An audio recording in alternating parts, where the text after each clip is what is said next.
നമസ്കാരം. മുട്ടുവേദന പല പ്രായക്കാരിൽ കാണാറുണ്ട്.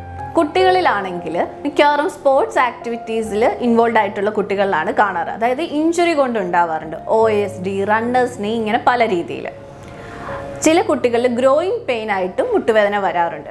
അത് രാത്രിയിൽ ഉറങ്ങുന്നതിന് 1-2 ദിവസം കുട്ടികളെ ഉറങ്ങുന്നതിന് ഡിസ്റ്റർബ് ചെയ്യുന്നുണ്ടെങ്കിൽ ചിലപ്പോൾ അത് ട്യൂമർ കൊണ്ടും അങ്ങനെ മുട്ടുവേദന വരാം.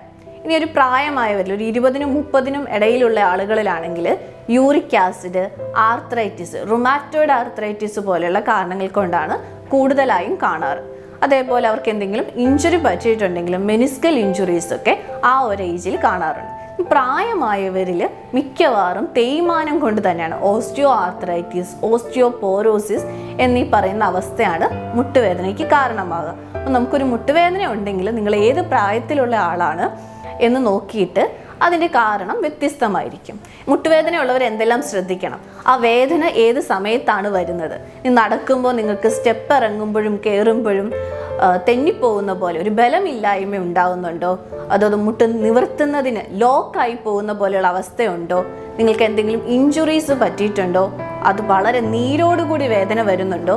ഇതെല്ലാം നോക്കിയിട്ട് അതിൻ്റെ കാരണം മനസ്സിലാക്കിയാൽ നമ്മൾ മിക്കവാറും ബ്ലഡ് ഇൻവെസ്റ്റിഗേഷൻസ് വഴിയും എക്സ്റേ റിപ്പോർട്ടുകൾ വഴിയൊക്കെയാണ് ഇത് എന്തുകൊണ്ടാണ് നിങ്ങൾക്ക് മുട്ടുവേദന ഉണ്ടാകുന്നതെന്ന് നമുക്ക് നിർണ്ണയിക്കാൻ സാധിക്കും. ഈ രീതിയിൽ ഓരോ രോഗത്തിനും ഓരോ അവസ്ഥയ്ക്കും വ്യത്യസ്തമായ ചികിത്സകളാണ് നമ്മൾ ചെയ്യുന്നത്.